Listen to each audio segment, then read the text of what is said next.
I am so happy with the return. This is the 13th episode of the third season of The Office.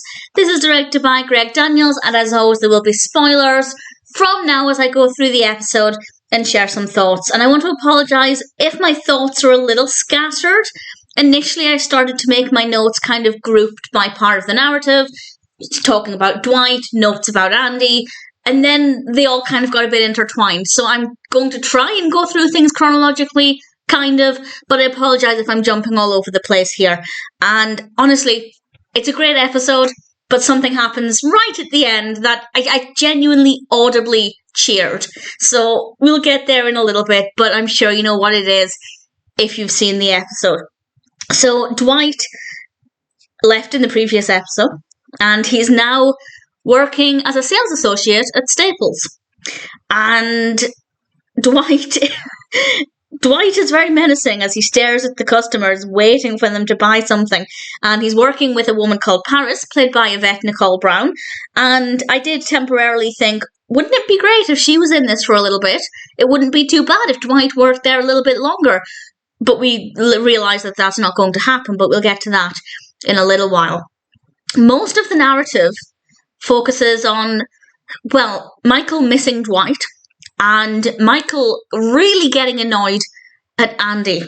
And I have some thoughts on this.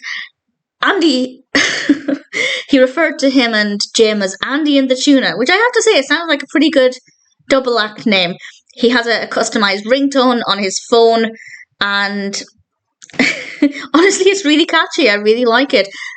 Jim, not so much. In fact, it was really maybe the second scene, very early on, Jim admitted that he missed Dwight. That's how much Andy was annoying him. And Andy is just on top of Michael to the point where when Michael's doing his bit for the documentary, Andy is there. He's in the frame. I can't say for certain, but I'm pretty sure. Well, we had a couple with Pam and Karen, but for the most part, it's always just one person. And the fact that Andy was there, not next to Michael, he was off to the side, clearly not meant to be there, which I think is very, very telling. And I actually feel like Andy is an early version of Michael. The way he was asking Michael if he wanted to hang out after work, constantly hounding him, constantly trying to be his friend. And I kind of feel like the character is a hybrid of earlier Michael and Dwight. He's basically all of the annoying qualities of Michael with all of the annoying qualities of Dwight in one person. And that is quite a character. And Michael says, and I quote, "I don't understand how someone can have so little self-awareness," which I think is a quote that would have applied to earlier Michael. Maybe not so much now. I think we've had quite a lot of character growth in what is quite a short space of time. Thank goodness, because I really didn't like Michael of season 1.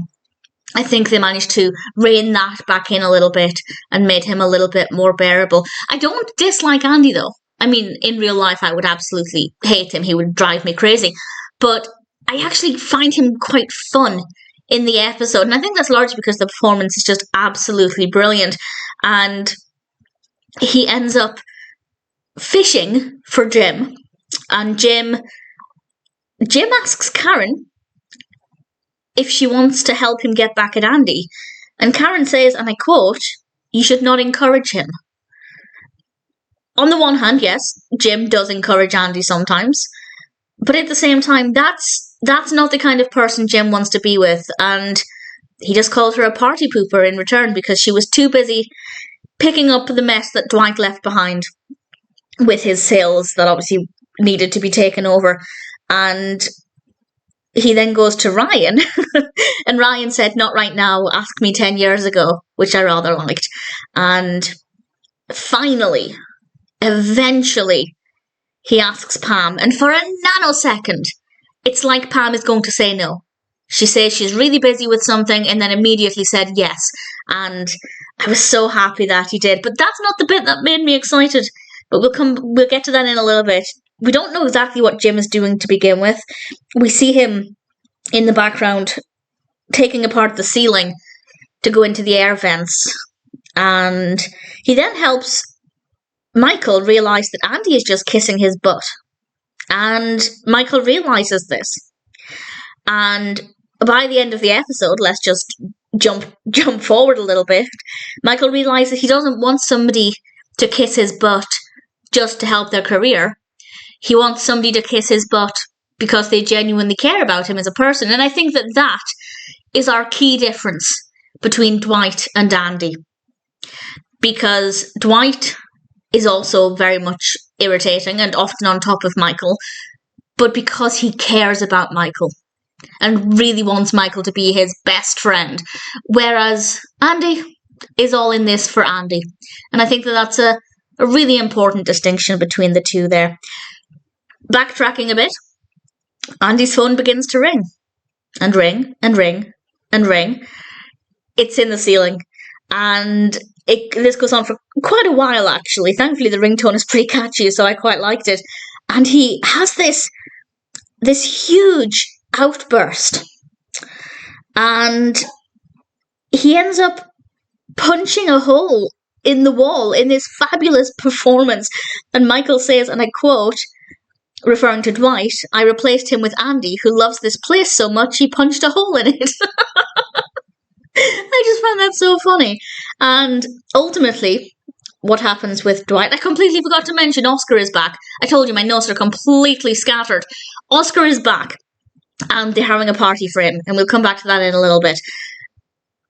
Dwight is still at Staples, of course, and Michael decides to go to Dwight and apologise. And this is because, and I didn't expect this, I didn't see this coming, Angela goes to Michael and confesses that Dwight was in New York because he was taking the tax forms for her that she'd not sent in time.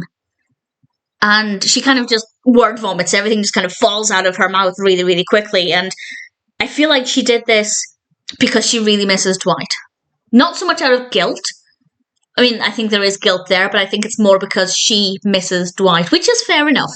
And Michael asks, why would Dwight do this? And before Angela gets a chance to come up with a reason, Michael confirms that Dwight would do that for anyone here. Obviously implying that, unlike Andy, Dwight cares about the company and the people, and he shouldn't have pushed him away. And Michael ends up going to Staples to bring Dwight back, and he does. He brings him back, and it's delightful, and he kind of thinks Oscar's party is for him, which is a bit awkward, and he has returned, and we're almost at the end. I'll save the best for last.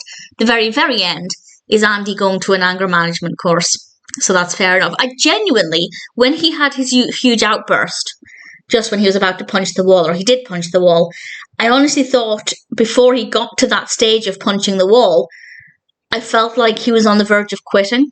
I genuinely thought that's where they were going, but no, instead they decided to have him punch the wall, which was fair enough and pretty funny. And the bit that I loved the most, the excitement, the anticipation. I felt so many positive things. Karen has obviously seen Jim interacting very positively with Pam in this episode, because Pam is obviously helping Jim with Project Wind Up Andy. And Karen asks Jim, do you still have feelings for her? And we get a pause of maybe 3 seconds. I didn't count it, but it's a tiny, tiny pause. And Dwight, wow, Jim would hate me for that. Jim just says, yes. And Karen walks up. I don't want to say storms out. She wasn't quite storming out. She just left clearly, I guess, irritated. I don't want to say, she didn't look upset. She looked more irritated by the situation, which, again, is fair enough. I understand.